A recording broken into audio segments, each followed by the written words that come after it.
I always get here a little early for that. Oh, where are my notes?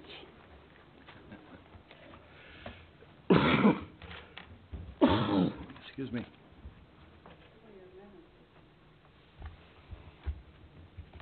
Here they are.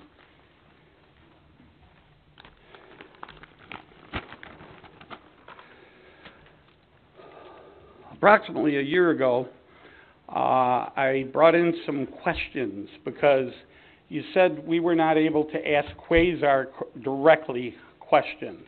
We had to ask the council. And it would be better if the council, we gave them to you in writing, which I did. 2 sets of questions. There's about 14 of them. There was a couple of repeats on it. And that was a year ago. 3 minutes is number one, is that I think it's against our constitutional rights, but that's going to be held at another forum that we're going to speak about. What about the 14 questions I presented each of you a year ago? Has anybody read them? Do you still have them? I would still have them. You still have them. Have you read them? Do you know what they're about? They were, I don't remember them offhand. They were given over to our council, and there they lie. Okay. It's been a year. Who do I ask? Who do I find out? Where do I get the answers to these questions? Because I have consultants all over the United States waiting to give me some information in regards to the explosiveness of the Quasar facility. Nate Carr has told me that the building is designed to explode upward, okay, when the explosion happens. The gas is in the top of the building. The equate is in the bottom. So when the explosion happens, it's going out sideways. Just like an atom bomb explodes a couple 100 feet above the air because it gets a better radius. These are questions that I'm bringing to some very high professionals throughout the United States, consultants that I deal with, and that I know that can put together a scenario. And then also, Buff State University is interested in the information. I'm now on a radio program once or twice a month at WBNY in regards to several subjects. Is there any chance you recall the date that you would have given that to us, or approximately the date? About a year ago. That's all I can remember. I have the copies of it, but my dog had an accident this morning. My paperwork, I had to move it all over the place, and that was a disaster. So I wasn't able to get to the proper file in time. Did any of you know that Quasar actually has a full spectrum analysis of their product that tells everything that is in their product? Can the town request from Quasar a copy of that so that we can look and see if there's benzene, toluene, if there's endocrine disruptors that they're putting into our food? Well, it's not just a matter of the heavy metals. The heavy metals is bad enough because they break down into nanotubes and nanoparticles that go right through the placenta and right to the embryo's brain. Okay? And there's other things that are even worse than that. And our children, there's 1 in every 3 children born today has a problem. Whether it's Down syndrome, cerebral palsy, ADHD, autism, whatever it is, 1 in every 3 children. I thought 1 in 48 for autism was unacceptable. But now I find out that it's 1 in every 3 has something wrong with it. Where's it coming from? They're putting more and more and more of this stuff in our food. Okay, John, I'm going to have to ask you to move along. Okay.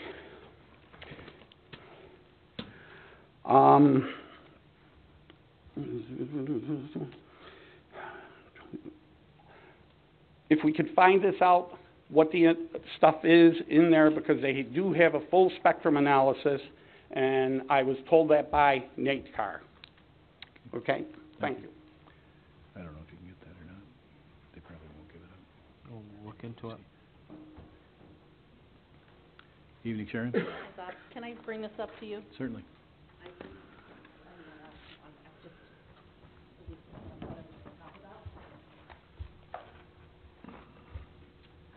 I went to the meeting at the Pendleton Center, United Methodist Church, on October 6th, and it was very scary to listen to the doctor there talk about the compressor station and listening to them also talking about birth defects.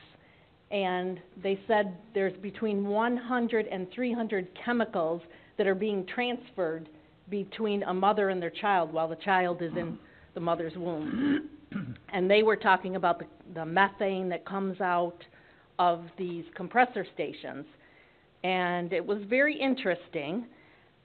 The Boston compressor station, they showed an infrared lighting, and it showed over 3,300 leaks in the pipeline. And Pendleton is saying they think it would be better off to have the compressor station in Wheatfield with the dehydration station over on Liberty Drive. And I was wondering, have they purchased the property, do you know of? Is this something that's on the planning board sites? Whether they purchased property or not, we do not know at this point, unless Bridget has seen something come through. We're not aware of anything. Mm-hmm. We do know that they put in to FERC a location on Liberty Drive, which probably means at least they have option on a certain amount of land. Mm-hmm. Because I don't think they would have put it in unless they had a way of getting the property. Okay, and they talked about the noise. Locomotive train is between 1,500 and 2,000 horsepower, where this plant would be running at 22,000 horsepower. Okay. Two 11,000 horsepower motors going at the same time. Yes, so if this would end up on Liberty Drive, I don't think the $1 million homes that are on River Road, and Larry, I know, lives out that way, that he would want to hear. Yeah, I know of nothing in any discussion I've been party to that that National Fuel has considered moving that to Wheatfield. Mm-hmm. And they also said that National Fuel has asked people if they can come on their property and change their pipes, and people say yes, or they figure they have to say yes. And National Fuel has said, oh, we have eminent domain, we have to come on your property. And they said that's not true, that National Fuel doesn't have eminent domain. They're just kind of bullying people. So I just wanted to bring this up because if it ends up in Pendleton, they talk about a 10-mile radius of chemicals, and all of Niagara Wheatfield schools are within that 10 miles. And it's just concerning. Thank you. Okay. I have a lot of information in regards to Briar Station.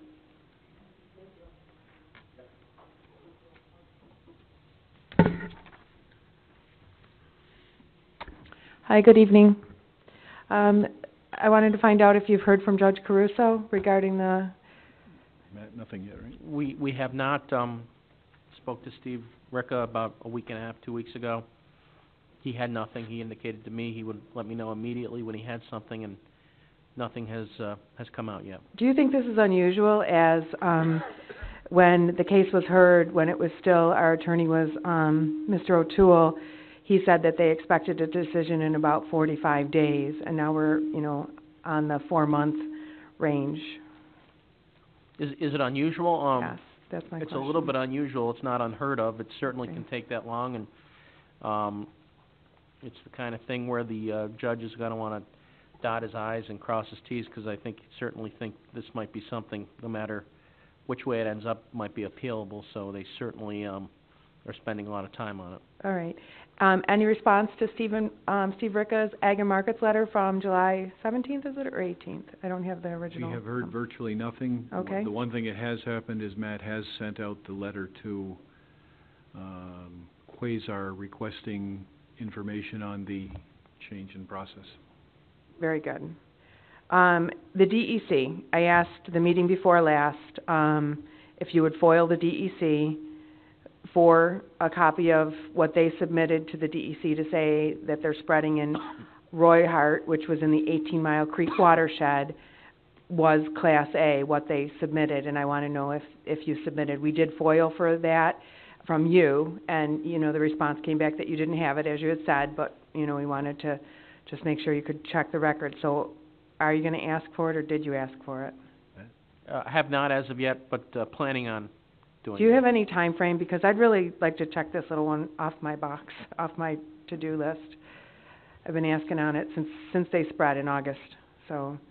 Well, we've been working on those other issues, but I would anticipate, hopefully and I know you sent me an email after the last board meeting, and I was looking at that, but hopefully within the next 2 weeks, or before that time period, we'll have. All right, if you could do it, I mean, it's a FOIL, and somebody skilled like yourself as an attorney, I think that you should be able to fill it out. If you need any information from me regarding what we're looking for, just email me. You have my email address, but Yeah, you gave it we to me. want to know everything that they say, why it's Class A, and what samples they submitted, okay? It's very important. All right, thank you. Okay, thank you. Brian? Okay, anybody on any subject? This is your opportunity to be heard on any subject. If not, then we'll go ahead, we'll move along. For the record, Kathy, all board members are present. Do we have a set of minutes? We have minutes from the October 5th meeting.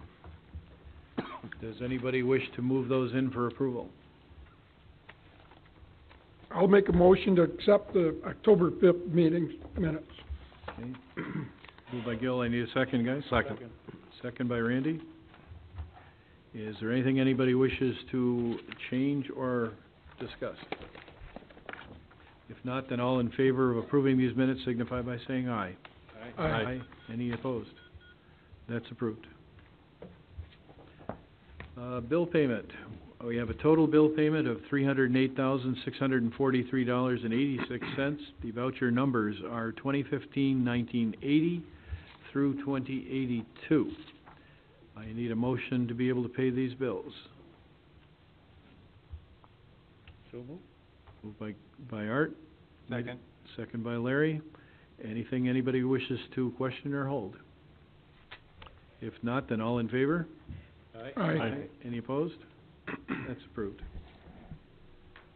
Departments, is Paul here? Paul is here. What's going on at Highway, Paul? Well, let's give you a quick rundown of what we got done, some of the things we got done this summer. We paved a little over 8 lane miles of town roads and crack sealed almost 18 lane miles of town roads. As of today, but we're not done yet, we still have some areas of town. We've been hot patched by hand over 220 tons throughout the town. So there's still some spots up we have to get, I know. As soon as I say that, you can get my road. We are still out there. I do have one question. Bill Reed from the Sanborn Historical Society contacted me.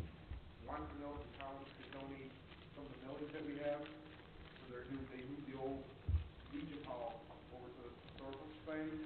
I told them that we probably couldn't do the trucking, but I would check with you if we could do the donation of the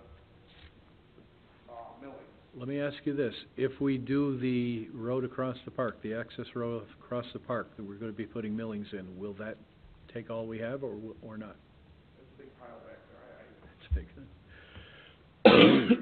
So you think we'll be safe? Yeah, what is it, a mile long? I 8 feet wide? don't think it's a mile. I think it's about maybe 1,200 feet. 1,200 feet across that park? I'm pretty sure we'll have enough. It's a 3/4 mile loop, but I think it's the branches that go throughout the park, maybe close to a mile. The 10-foot wide, not the full road, but yeah, okay, I understand what you're saying. You're talking about the trail. The trail, yeah. He was gonna talk. You still think we have enough? Yeah. Okay. I certainly don't have a problem with helping our friends. But you're right, it's best if we don't truck it. I talked to Tom Lewis, and I believe they might do the truck. You had a bid opening today. Kathy has a bid opening ready to go. Maybe now's a good time, Kath? It's a quote for the, radiant tube heaters in the garage that we spoke about at the last meeting. This is the highway garage. Some of the heating is getting pretty old. Heating systems are getting old. One of the quotes was from Innovative Mechanical Systems. Their amount is $25,250. Greater Niagara Mechanical is $23,980. And Danforth is $29,380. Paul, can you look these over, see if they work for you, if they meet all our specifications, and then make a recommendation to the board for the next meeting? I'd rather not wait for the next meeting, I mean, it's getting cold out. I have no heat in the back garage. You have no heat in the garage. They actually had to turn them off because the heat exchangers were all cracked. Take a chance to fumigate. Well, this meeting's gonna last more than an hour. Yeah. Can Paul Take a look look at at them these. and let us know before the end of the meeting? And I did talk to the grant writer, there's a possibility of being reimbursed anywhere from 10 to 50%, because, it's a lot more economical way of heating, so. He wasn't sure, and he wouldn't be sure until after Yeah, we get something black and white. that'll be great if that happens, but we have to make the decision as if it's not going to happen, I think. Okay, that takes care of highway, unless somebody has a question for Paul? I'm sorry, what was that? That takes care of highway, unless somebody has a question for you, Paul. Nothing? How about the culvert pipe on Kruger, Paul? Is that gonna happen here in the next month or so? Looking at my garage, when they get the pipe in, for the past 3 weeks, we've been running the tub grinder for the mulch. That was 4 years of stuff that we had to grind up. If you look back there, I'm thinking about opening up a ski resort. Save it for the Winterfest. Yeah, so we were doing that for the last 2 years, and I just got the county paver. We have it for a couple of days, so I have a couple short sections I have to finish paving. As soon as that's done, I hope to get over there and start installing the pipe. Thank you. Okay, water sewer, Rich? Yeah, my guys are just finishing up the, hydrants, going through winterizing, make sure they're all pumped out. By the end of the month, we hope to have it gone through the first time around. I'll be notifying the fire departments as such, so after they use them after first of November, to give us a call so we can get somebody out so they don't freeze up. Other than that, we're trying to close things up for the winter. We're still out with the, sewer jet cleaning lines.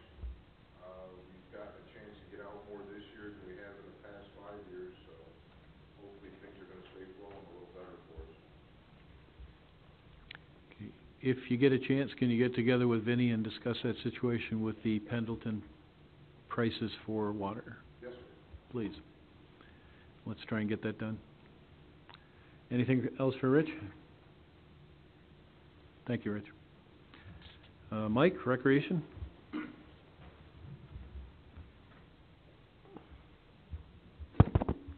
Good evening. Just to recap, last weekend we had our senior dance. It was a lovely evening. We had over 105. How many do we have, Arlene? 105? Plus soundboard and some helpers. That was a fun night. The next one is January 23rd, so put that on your calendars. Moving forward to this weekend, we have our Halloween party on Saturday, 6 to 8 p.m. We'll have hay rides, games, crafts, and a whole lot of fun. One thing I have for the board, we have an old popcorn machine that we don't use. If we could declare it as like a surplus, it has no value. We don't use it. We use microwavable popcorn now just because of like health department purposes. We don't want to use the one we have. Just to donate it to the Lions Club, but we have to declare it as a surplus first. So I would like to make that motion if that's possible. I'm a Lion. I'd rather not make that motion. You want to give it to the Lions? So Niagara Lions. Niagara Lions? Niagara Lions. Yeah, it would have to be declared surplus first, and then he can dispose of it as he chooses. Ed, you got a If I could speak to the board. Go ahead, Ed. Maybe I could put a little bit more clarity on it. I knew we had one when I was Park Recreation Director, so I contacted Mike. And I'm a member of the Town of Niagara Lions Club, and one of the things we do is we have a specialized camera that we go around to all the elementary schools, and we photograph the kids' eyes, and that camera tells us if there's any indication of any possible concern with the child's eyes. If there is, the camera tells us that, then we refer that information to the school nurse. The school nurse then goes ahead and contacts the parents. There is absolutely no mandated follow-up. If the parent so desires to follow up, that's great. But then we get a memo back from the school saying that the parents were notified. We visit every school within the town of Wheatfield and the Niagara-Wheatfield School District. That includes all the Lutheran schools. We have 2 men that are dedicated almost all year round. I don't think there's a month they're not visiting some school and taking the picture or taking photographs of these children's eyes. So if you've ever put 18 or 20 kids in a classroom and tried to keep their attention, it's very difficult while you're only photographing one child. We thought the popcorn machine would be a way to entertain them, make popcorn, show them how it's made, and then distribute it to the kids as the pictures were being taken. And that's the whole logic behind it.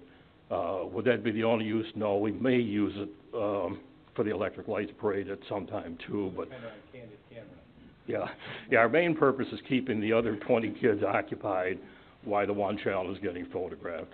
It's a great program. We don't get reimbursed for any of it. Everything is free, and parents really like it. So it was just a thought that we might be able to use that if the town was not using it anymore.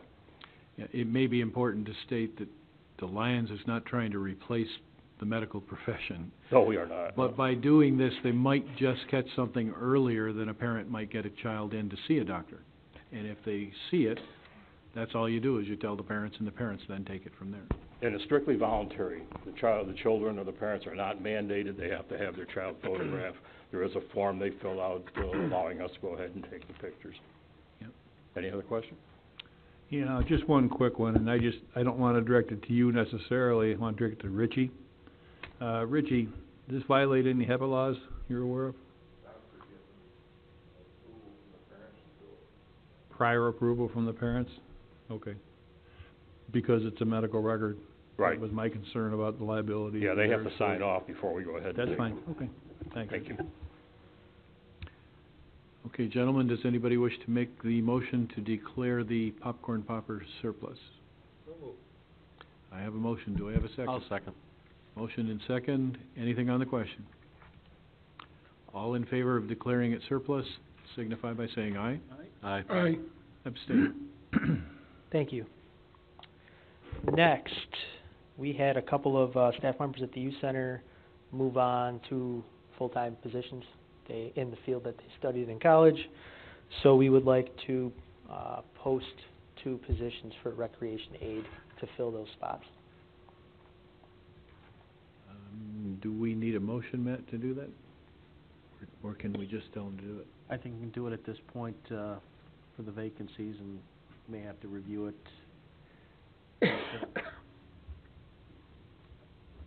May want to review the qualifications that they're looking for. Yeah. They'll be approved by the board before they're actually hired. Yeah. That'll have to come back here for hiring, so I We'll think. probably have a 2-step process of interviews before we present it to the board. Yeah, just keep Vinnie knowledgeable. Okay. That's all I got, actually. I think one other thing with regard to that popcorn popper, it's been declared surplus, and if now decision that it's surplus, what we're gonna do with it. So I think that would have to also be in the form of a motion, determine that perhaps it has little or no value and it's most economical to, Give it away to a give it away charity. to a charity. Art, your motion.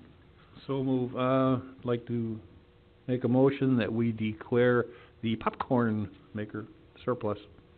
And it has no value at this point. And we'd like to do a community-minded thing and donate it to the Lions Club of Niagara. That's the motion, if you got all that. Randy, it was your second? I'll second your amended motion. Okay, anything on the question? All in favor? Aye? Aye. Abstain. Thank you, Mike. I should tell you that, Mike is in the early stages. We have a civics focus group that is taking a look at doing a possible Winterfest this year. Somewhat akin to the town picnic, but I'm sure it won't be quite as many people there. Certainly won't be as much parking available. But if anybody's interested in volunteering, if anybody is interested in being part of that process, we're looking for volunteers for the civics group. You can do it online, or you can just simply let myself or Richard Muscatello know, and we'd love to have some additional help to help organize that. It's the first year, we don't know how well it's gonna go, but the more minds we have working on the process, the better it will go. So if you're interested in helping, please do. Building Inspector, Mike Clark? Nothing going on in buildings.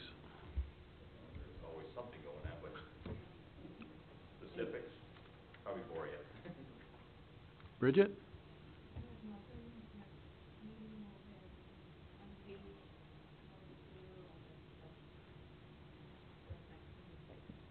Okay. Arlene?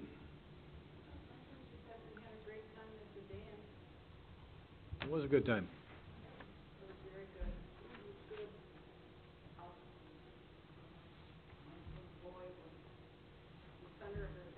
Yeah.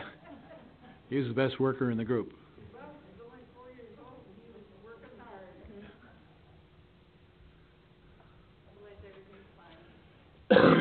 Excuse me. Wendell? Tim?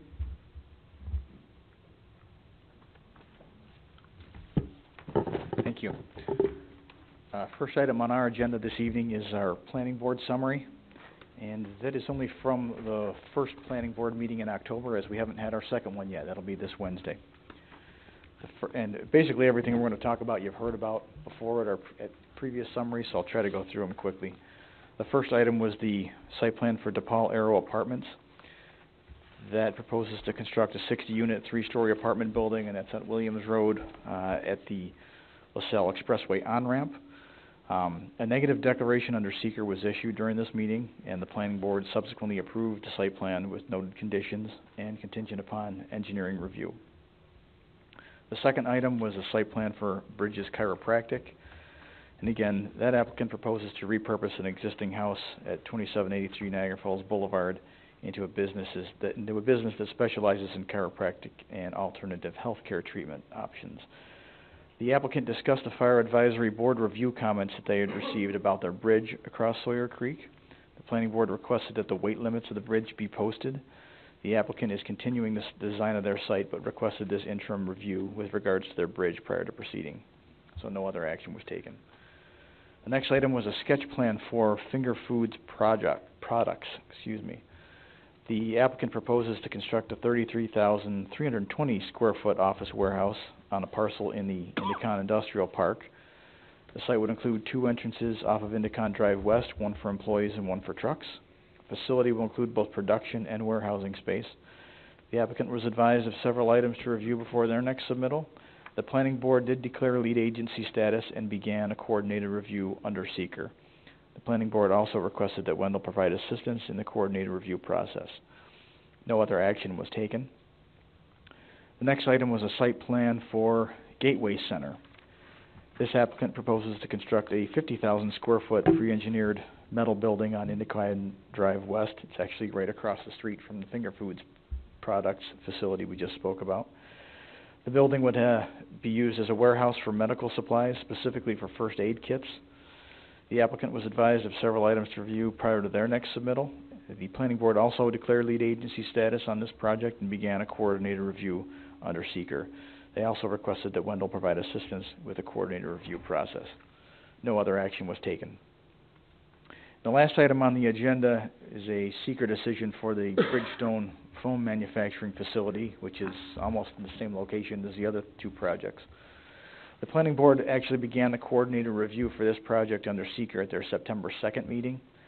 Since the recommended comment period had passed, the planning board resumed previous discussion on this item and issued a negative declaration under seeker. The site plan review is still in process and will be continued at future meetings. No other action was taken. And that is our summary for the first October meeting. Any questions? Yeah, there is a planning board meeting this coming Wednesday. If anybody's interested, the agenda is on the website. Should be available. Okay, and our second and last agenda item is the community center attic ventilation. As you're well aware, we've been looking into the issues that happened during the winter time over at the community last year, crawling up there and trying to figure out the cause of the icing. And throughout the summer, as the repairs have been going on there for the other things going on, we've had chances to take peeks at the different venting mechanisms that are present up in the attic. And we most recently were able to meet with the Frizzlin Group, who were the original designers, the architects of the building, and basically have concurrence with them that their three recommendations are to install cleats and heat tape on the ceiling, on the roof, so the cleats will keep the large hunks of ice from sliding down and accumulating in the corners, and the heat tape will help thaw out what does refreeze on the overhangs, and that tape is included to be down in the downspouts, so it gives it a way to drain away. And I believe those are already in process if they're not done already. But the third item that was in the Frizzlin letter that we also agree with is to provide the mechanical venting up in the attic space. So we provided the board with a letter from Friday that we basically agree with that and spec'd out 2 ventilation fans that we think would be sufficient to provide the needed ventilation up in that cupola. We have several items on here that's providing, but one of the conditions of that is that whoever installs them before they actually order these things will need to actually climb up into that cupola and take some measurements and make sure that they'll fit. We'd prefer them to be side by side on the south face. If they can't, we may have to split them up and put them on mirrored sides of that cupola. So I'm not sure if there's any action that needs to be taken with that from the town board tonight, but we just wanted to present those recommendations. Did you give Mike a copy of that? Yes, we did. And also Mike Rinaldi? Right. So the next step would be to have the, Mike bid, get some prices? He could get some quotes for it, or another option would be if the town just wants to go to whoever their mechanical contractor is to provide their normal building systems. You have to go to contractors that have small people, because us big people can't get up in there. Keep in mind, you probably have 6 to 8 weeks before you have to have that completed, too. I have been advised that these fans are stock item fans, so they should be very readily available. Okay. So there shouldn't be any lead times involved with them. Okay, thank you, Tim. Anything for Tim? Welcome. Thank you. I guess we'll move on to regular motions, of which we have few. Matt?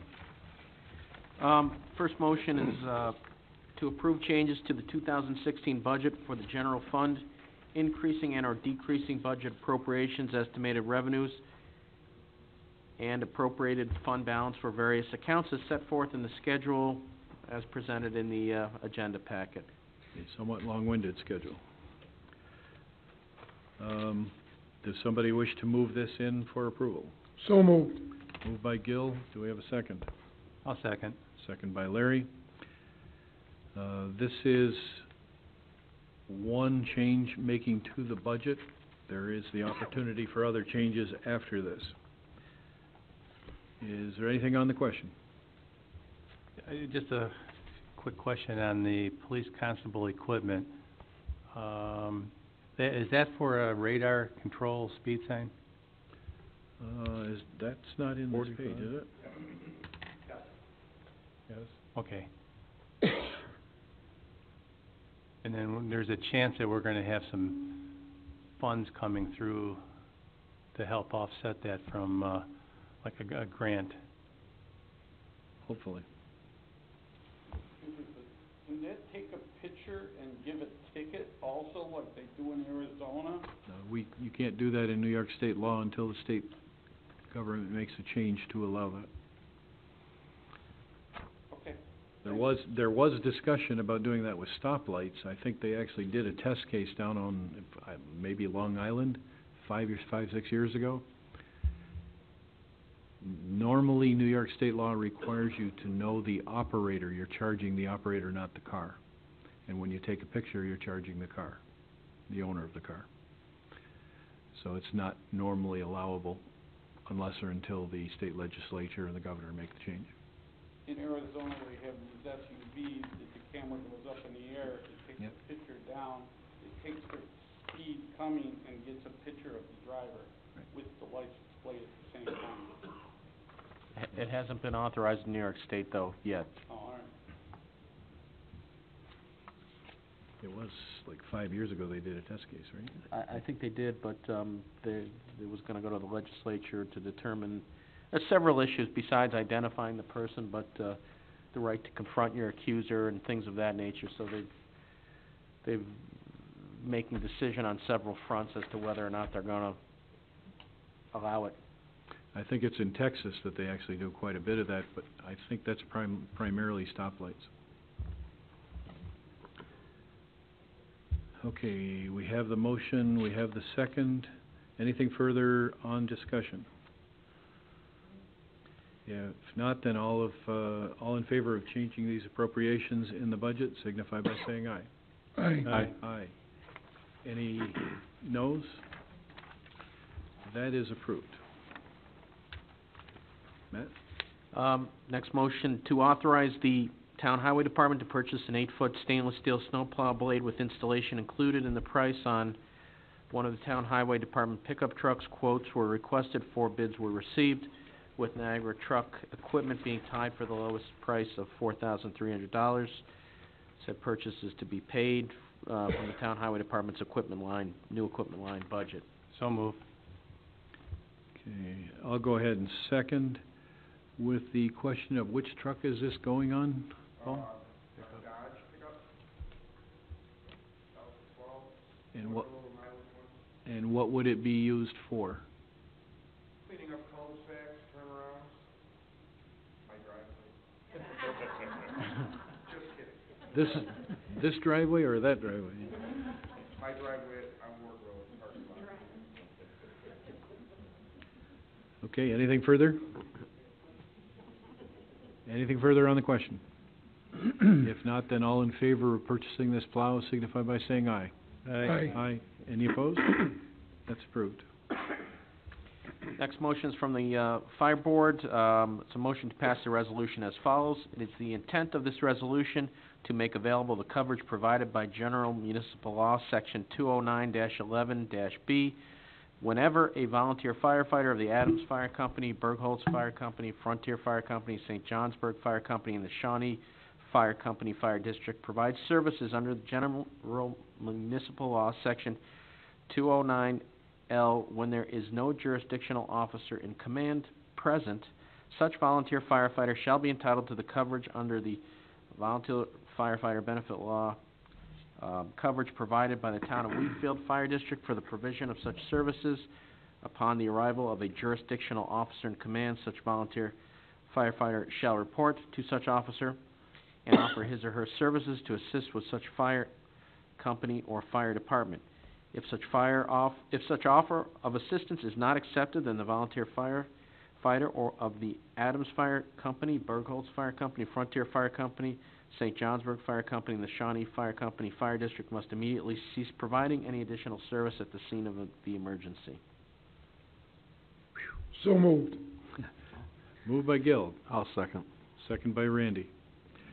There's several firemen in the room. Basically, what this does is if you come upon a scene and you see a fire and you're not in your own fire district, right now, you're not covered by by workers' compensation insurance if you go to the aid of that company.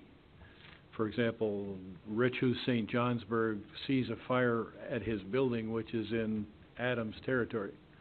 he's not covered until he reports to an officer in charge from Adams. This would give you coverage to go in and start helping as you can. And the back half of that is if Adams doesn't want you there, they can kick you out. So, it's a good for the goose, good for the gander. If there would be no effect on cost unless there's some kind of services that start happening. If there are actions that do happen, people do get hurt because of that, I suppose that would eventually cost us some money. Like any claim would cost us money. On the question, Go ahead. does this also include Tri-community. offering EMS, treatment?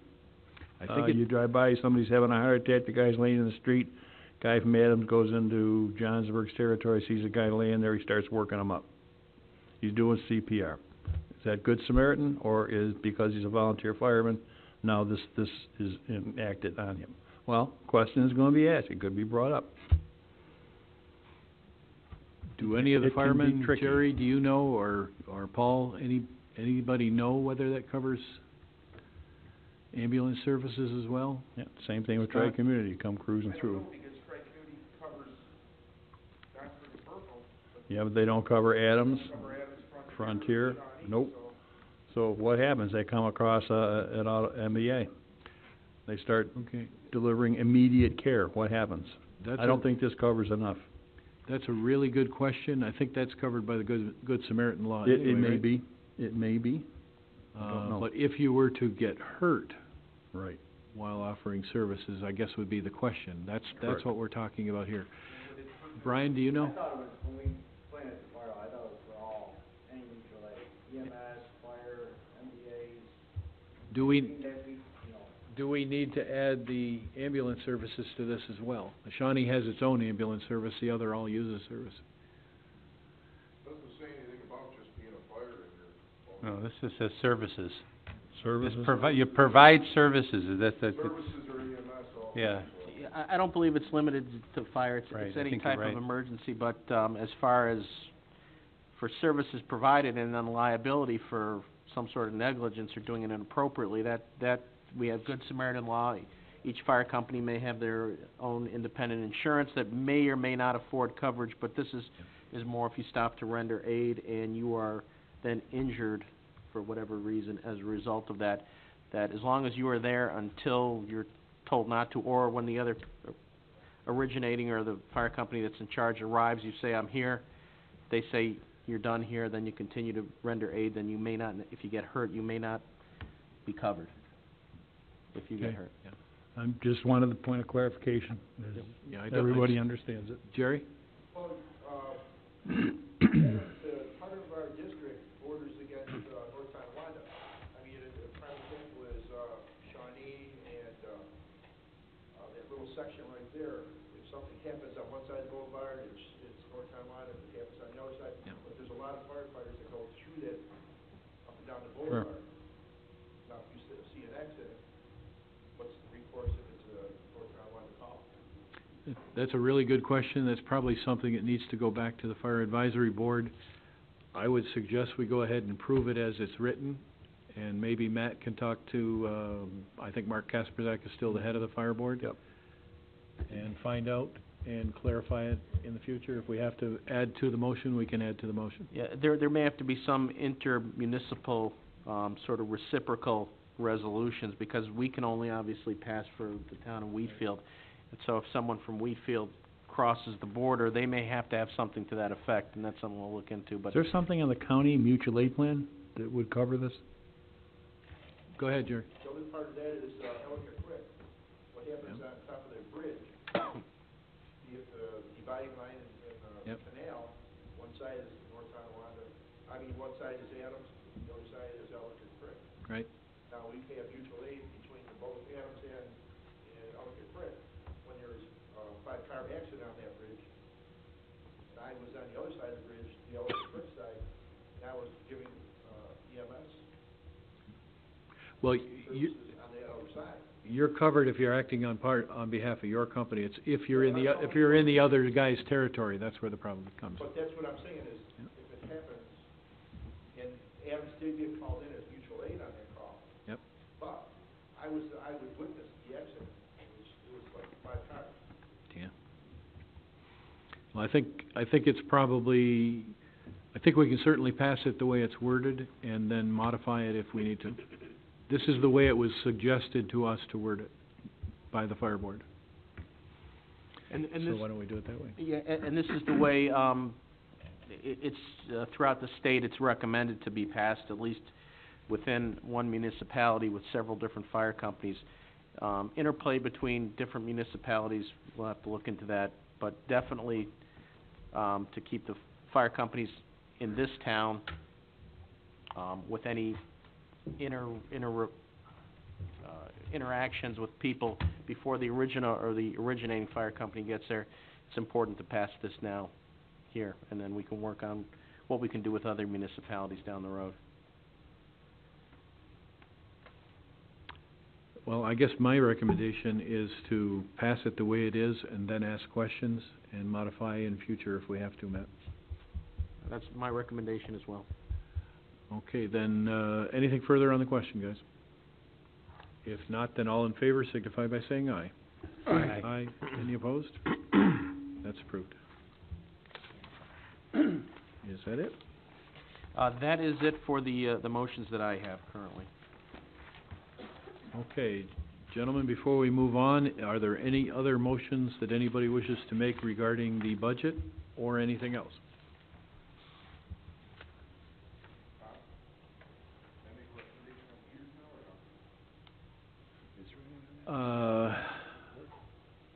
Let me finish where I was going. If there are no more motions having to do with budget, then this is now the preliminary budget. It changes from the tentative to the preliminary budget, and this is the budget that will be presented on November 2nd at the budget hearing. Again, I think I have that budget hearing set for 7:15 on November 2nd. Of course, board members, you can make changes that night if you choose. If you see something you wish to adjust, we can do it that night. And people also get a chance to give us their ideas that night. Okay, Paul, go ahead. Sorry about that. I'd like to recommend the lowest bid that came in from Greater Niagara. Actually, the highest bid that came in didn't include demoing the old heaters or anything. So, that was my recommendation, to take that bid for $23,980. Okay, does anybody wish to make the motion for Greater Niagara? I'll make that motion. I'll second. Moved and seconded. Anything on the question? Is there anything in there about how much time they're gonna need? This time of year, they're always crazy busy. Talking to them, it'll take them at least 2 weeks to put them in. That's not including ordering the parts and getting them in. I'm sure he can put us towards the front of the list. Okay. He knows we have no heat whatsoever, so. Do you know where you can rent a natural gas heater or a propane heater if you need it? If it comes down to that, we're looking at, this next week coming up, looks like we're gonna be all right, but who knows when the bottom's gonna fall out, we're down to 60 degree temperatures. I think it did that a couple of days ago. Okay, we have a motion, we have a second. Anything further on the question? All in favor of approving this bid? So Aye. Aye. Any opposed? Okay, you can place your order, Paul. We'll move to board member items. Councilman Hellwig, anything? Just to follow up on the pipeline, I'd like to thank Sharon and Donna and Wally and others that attended the meeting in Pendleton. And, this past week, I don't know if you're signed up to be, on the first, list to get notifications. One, I just received one in the mail, maybe others received it too on October 13th. In there, they list the next steps, and according to where we are in the process, it looks like they're about 2/3 of the way done. And they did call this the, Northern Access 2016 project, so they're gearing up to have approval, so they do construction in 2016. But in their little pamphlet flyer that they sent out, on August 31st, National Fuel Gas proposed a new location for the Pendleton compressor station on Killian Road in the town of Pendleton. Additional information about the site will be filed by National Fuel in the near future. FERC will open another scoping period for the new proposed location in fall of 2015. So the last meeting they had at Wendellville, there's gonna be, according to this newsletter that just came out 5 days ago, there's gonna be another. And right now, it sounds like it is in Pendleton, but they've moved it from Aiken Road to Killian Road, and we feel, you're right, we feel we gotta get our residents on notice. You know, we may need Supervisor Cliff to have a meeting, sometime before this meeting, just the way Pendleton people have been geared up, because, I don't wanna get caught flat-footed on this. And, keep us informed. You have my email addresses, and, you know, I try to attend everything, and I'm getting, even today, I received something from the town of Pendleton, a letter from Schoharie County, and it's dated October 14th, but the Board of Health is now saying that these, compressor stations are a risk to human health. So, Schoharie County has gone on record saying that, so.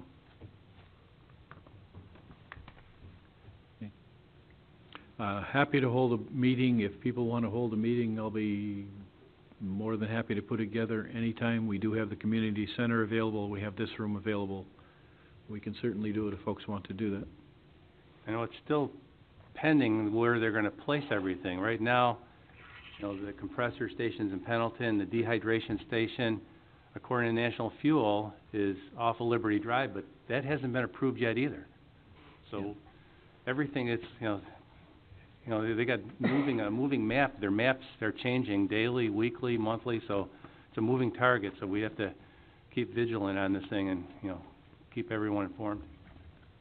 Yeah, I've asked numerous times to hold a meeting here in Wheatfield, because I don't think Wheatfield residents are as up to speed as Pendleton has become. And they keep refusing. They consider Wendellville close enough. The next meeting at Wendellville is November 7th? Yes. Is it on that sheet? And there was a time change. They called to tell, whatever the initial time was, and I don't have my notes for the, but they changed the time, and I think it's from 11 to 4, maybe? Maybe it's 10, I think it's 10 to 6, if I recall. Whatever the initial Saturday. time, That's a Saturday, and I did sign up. I'll have Kathy throw this up on the website in the next day or two, so if you want to read it, you can read it. If you want a copy of it, you can see Kathy, and she can give you a copy. So hopefully November 7th, we get enough people there from Wheatfield that we know what's going on. Yes, Sharon? I just want to say something. The residents of Pendleton mentioned to me, they don't understand why the Wheatfield Town Board is not working together with the Pendleton Town Board, because the Pendleton Town Board does not want this. The school district does not want it. And they have hired an environmental lawyer to help them fight it. So they don't understand why two towns won't get together to fight this. I'd be happy to get together with their board anytime they choose. Yeah, I've talked to Laura. Larry has been on top of this project from the very beginning, and he's been keeping us informed and me informed as best he can. I think he's attended every meeting. I missed one. Okay. So, but this is the first time that's come up. Is there any way they can get the message out to the people? I mean, I get the Buffalo News, so I get the information, but the bulk of the people don't get this information. Can you put out flyers? I know people don't even go on your website.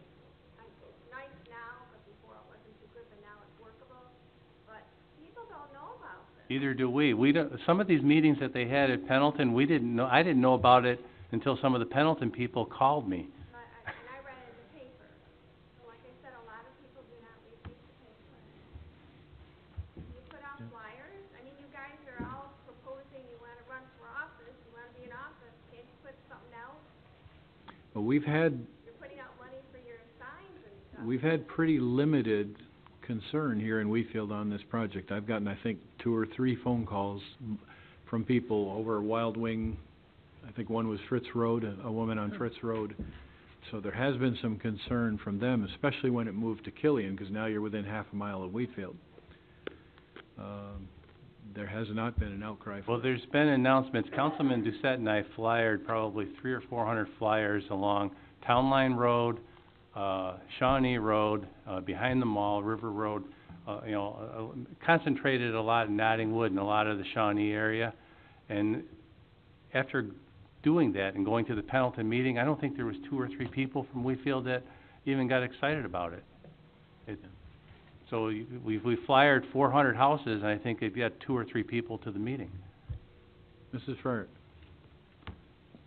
If we could have a meeting and get the doctor that spoke at the Methodist Church, she was so informative, and maybe people would get more into it if they saw how much all of Wheatfield would be affected by Killian Road. Yeah. We're all gonna get the pollution. They're saying 10 mile radius around that. So Grand Island's gonna get it, we're gonna, and at that meeting, she said it's 2.8 miles from Star Point, downwind, blowing right into the school, if it goes on Killian Road. It's really frightening, and the doctor was down to earth, many facts. It was a wonderful presentation. And about National Fuel, they're trying to make it as awkward as possible to get there. Oh, you need a reservation, it wouldn't accept my email, Yeah, they're only- I tried to call, they never called back. Yeah, they claim they're only gonna accept 250 people. And I went to the meeting, and there was 41 people that worked for the gas company there. 41 people. And there was 46 people at the meeting. I mean, what a sales pitch. This is like Facility Chevrolet. They were really pushing it on this. And he told me that they were not gonna enlarge any lanes at all. They're gonna leave them all the same. Well, that changed when they... Plus, you shut me up, because I was making a little noise. What I was told is when they modified their plan to put the compressor on Killian instead of Aiken, was it on Aiken, I believe? Aiken, yeah. That moved them closer to the existing line, and they will be putting a line in from the compressor station to connect where it connects in Pendleton to the 24-inch line to and from. But in Wheatfield, that causes them to not have to modify the line off of Timberlink, so that there won't be any modifications to the line in Wheatfield.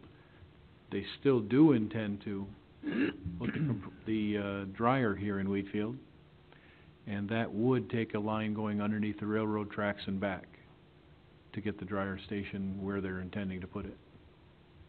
And the idea of the dryer is so they can ship it to Canada. They have to remove the moisture. Yeah. The Canadian... Canada won't accept it if it's over 5 or over 6% humidity. It's gotta be down to 4%. Whatever it is, yeah. It's some kind of a So glycol that little system. line's gonna push that all to Canada? It's a 24-inch line now. That line goes right down behind Indicon in the field between Burkholtz and Lockport Road. It comes across all of our area, takes a turn and follows the railroad tracks out to Grand Island and across.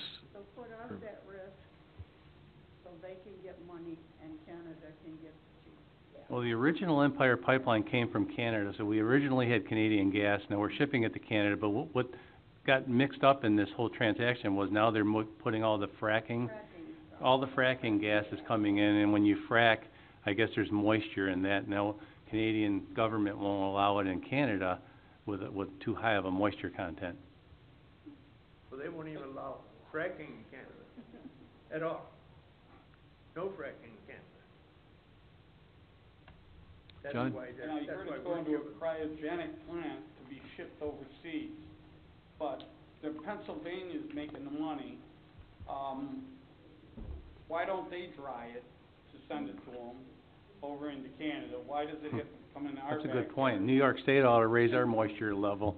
And the other thing is that gray shale that we've been using for years from the Barnett and the Berkeley shale out in Texas and et cetera for our gas, has radon in it. Well, the Marcellus shale is black shale. It has 3,000 times more radon in it. Okay, so radon then dissipates in 21 days because it's got a half-life of 3.75 days. After it's done dissipating, it turns into lead, which is then in the air. Our children are going to be breathing lead. You're going to be breathing lead. That's news What to can I me. say? And a lot of it, because it's 3,000 times more than the shale gas we've been used to for years. And they're sending it to Canada. Where's our 100 years of supply that they've been talking about? Oh, the shale gas, we could have 100 years transition fuel. We're sending it all over the world. Right. Yeah, we are becoming a natural gas exporter. Right, so we're only going to have 15 years of gas. That I don't know. Okay, I think we're still on Councilman Helwig. Councilman Gerbeck. No, nothing this evening. Councilman Doucette. I have some correspondence from Adams Fire Hall. They'd like to add James Rorda to their active membership list, and I'll make that motion. Okay, need a second? I'll second. Second by Randy. Anything on the question? All in favor? Aye. Aye. Any opposed? Okay, Jason is approved. I also have correspondence from Burkles Fire Hall. They'd like to add James Cavarelli and Matthew Geyer to their active membership list. I'll make that motion too.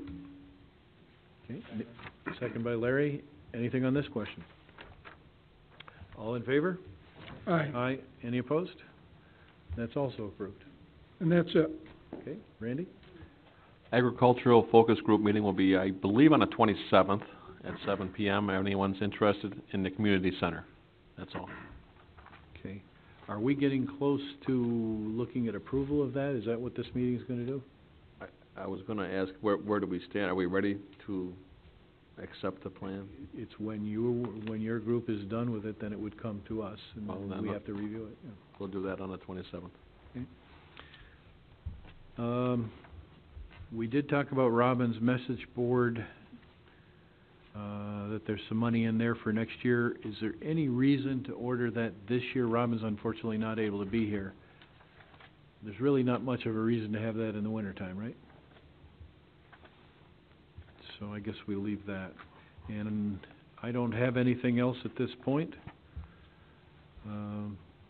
Our next meeting is November 2nd, 7:15 p.m. We will have the budget hearing here. Anybody who wishes to speak on the budget can do it at that time. We will have the preliminary budget up online as fast as we can get it there, probably a couple of days. We have a regular board meeting after the budget hearing is over, or 7:30, whichever comes first.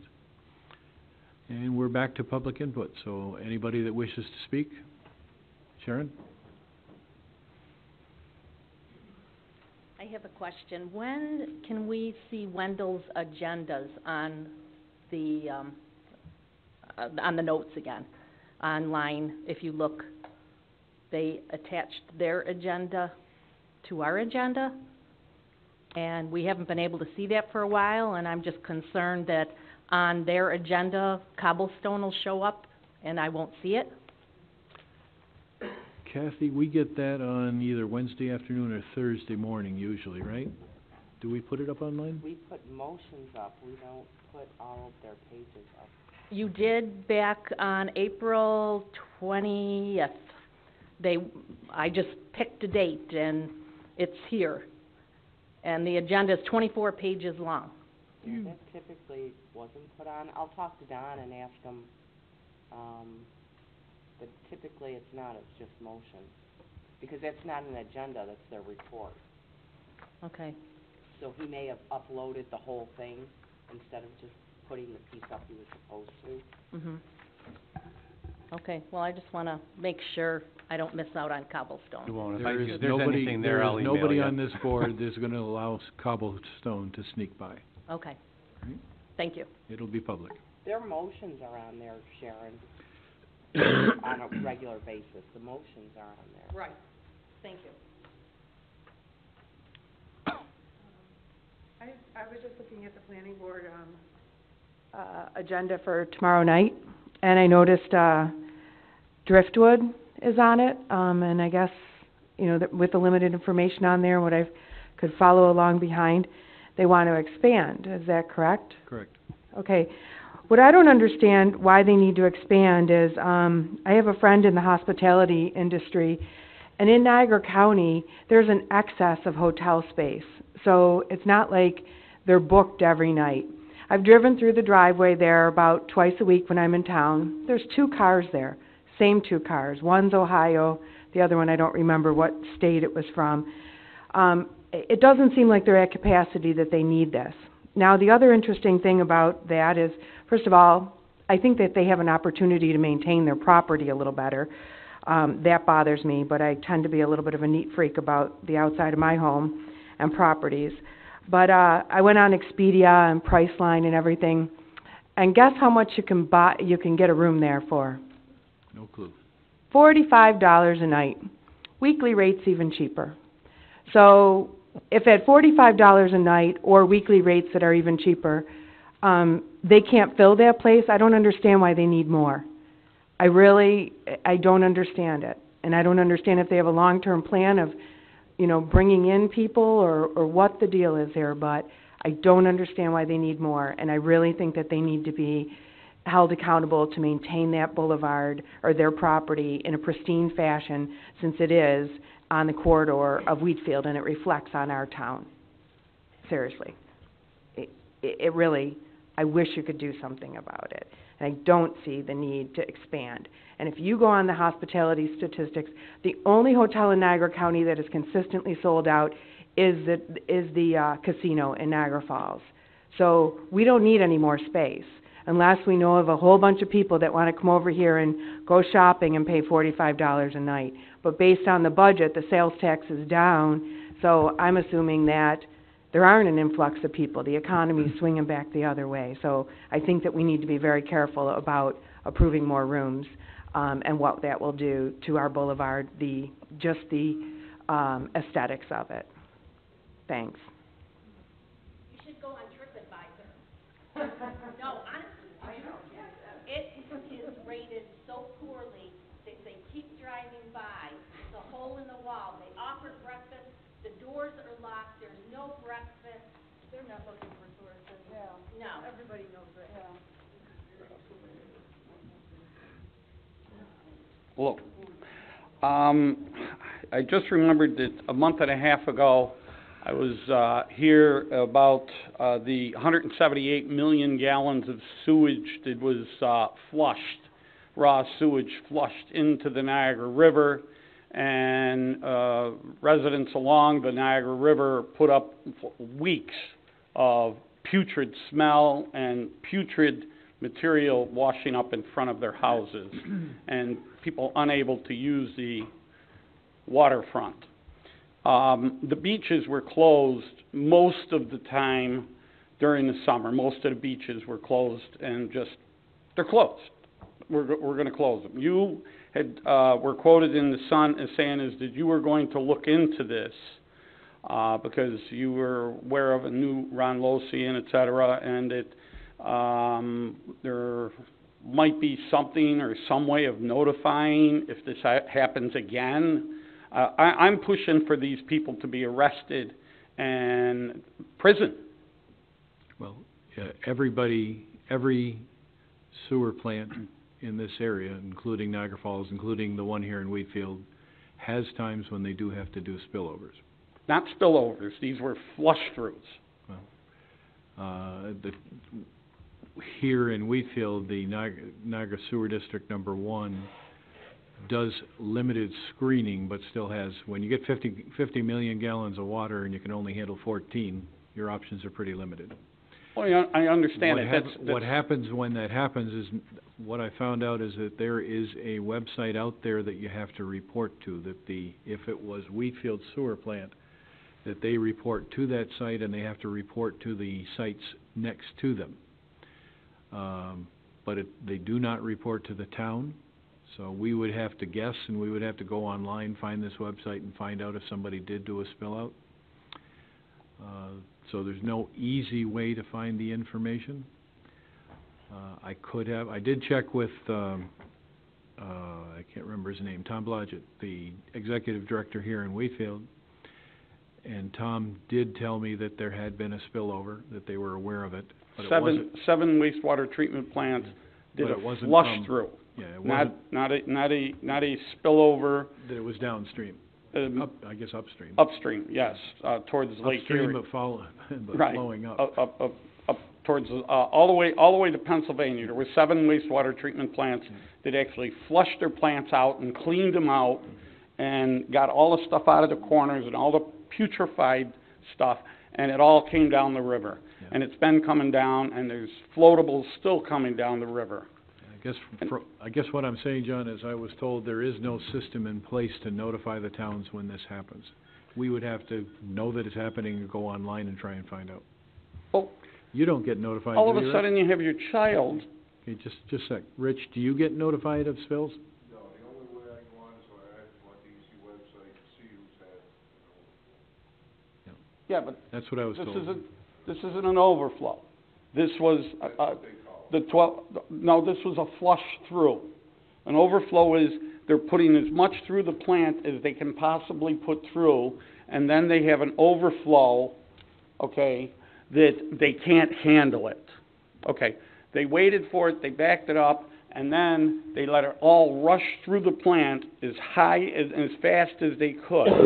Excuse me. Okay, and turn on all their pumps and everything and flush through the plants. And then all that stuff, the putrefied stuff that's all caught in the corners and everything else, all gets washed out of their plants. And it all got 178 million gallons of putrefied raw sewage got flushed into the river. And it closed the beaches because of the E. coli, because of the fecal coliform levels. And I've seen children playing out in the river. And we have to do something to protect them. We have a sign right out there that says that the town of Wheatfield protects the people of Wheatfield in the waterways. It's a nice, beautiful sign. I just read it a while back. What can be done? How can we go about this? Who can be notified that something needs to happen? And these people also need to be held accountable for what they did. What they did is criminal. Okay, it's not an overflow. What they did was they did a flush through. And that's criminal. Well, that is unfortunately a DEC situation, and they don't bother asking us our opinion. So, but if there is something you're aware of that I can get notification, I'd be happy to put it out there as best I can. But I will contact Ron Losey again, and I will find out from him. It happens every year, and it happens. No, this doesn't happen every year. It happens of an overflows, okay, and it's on a constant basis when it rains. These plants conspired together to flush through their plants and clean them out. 7 plants from here to Lake Erie. And it just putrefied the river. It was horrible. The stuff that came, it was 35, 40 feet out, a foot and a half thick, right in our area. I mean, I'm not questioning you, John. I know you got a lot more knowledge of this than I do. In my experience at the plant here, we're commissioners on that plant here. Yeah. The amount of work that we have to go through just to maintain our permit to operate is crazy. It's bonkers. I understand it's hundreds of thousands of dollars of engineering every single year, and we still do have spillovers. I understand that. I used to be the maintenance supervisor of the City of Niagara Falls wastewater treatment plant, okay? And Gorge Pump Station, I would have to shut it down and put 8 million gallons of raw sewage into the river because we had to repair a pump. Yep. Or whatever. Or it would be an overflow situation. This was not an overflow situation. This was a violation of federal laws. And I'll have to believe you, I just don't know. Well, unfortunately, and I think everyone shares that concern about what it is and what laws it may have violated. Unfortunately, the town, as far as being able to prosecute for that, we have no ability to do so. We're just limited with a town prosecutor in town court violations. What you're looking for, and certainly it's good information that you're giving, is if there is something, it has to be reported to the DEC, the Attorney General, EPA, higher level up, county district attorney, attorney general, because we have no ability, a town of this size, we have no investigatory force, we have no prosecutorial force for anything misdemeanor or felony, which is, very well, if you're talking about a crime of that nature, it could put someone in jail for a couple of years. 20. The town can't do it. So They can put them in jail for 20 years. So whether it be a state attorney general, U.S. attorney general, depending on what laws, that's where some of that information has to go, because the town doesn't have that jurisdiction. Can we get a formal complaint from the town that this happened, and then take it from there to the Niagara County District Attorney, and then take it to the New York State District Attorney? Because there's a couple of other things that I'm doing that with, too. Well, a formal complaint, we don't have a department that can investigate that. I mean, certainly, if you bring us information and we can say we're in support, or if we feel that this occurred, but we don't have a formal investigator that can put together a formal complaint. That's sort of what their job is if you bring them, a member of the public, or if any of us can bring them any information, that they can lodge a complaint, they can prosecute the complaint, they can investigate the complaint. Yeah, the beaches are closed. What we probably could do is to send a letter to Rob Losey. I know Rob, I've great guy. Met him. His father was tremendous. He is the one who does the permits. He is Mhm. the one, he is the final say we see on letters on our permit. So he probably would be the best person to call and ask what the results are of that action. Had a So 2.5-hour if you have- conversation If you have with a him. date and if you have any pictures, that would be pretty helpful. He has hundreds of pictures and hundreds of complaints. I need something But to put into it. I can get you some pictures and stuff of what. Get it to Matt, we'll get a letter out to him. Yeah, and ask if they've done an investigation and what are the results of that pictures, investigation. you've got the information on the date you began, how long you think it lasts, whatever you can get to me, and then we can formalize it to them to investigate. The weekend of June 12th, it happened, and then it stayed for the entire summer. And these people, seriously, they could face 20 years in prison for what they did. It's that bad of a violation. And there's conspiracy in that too, because 7 plants got together and did it, and so that nobody could be blamed, is what the thing was. Well, that wasn't ours, that was theirs. This one was ours, that was theirs, that was theirs. So how do you tell which plant flow that went by your house, and who to blame? Good point. And that's what they relied upon in order to do it and clean out their plants.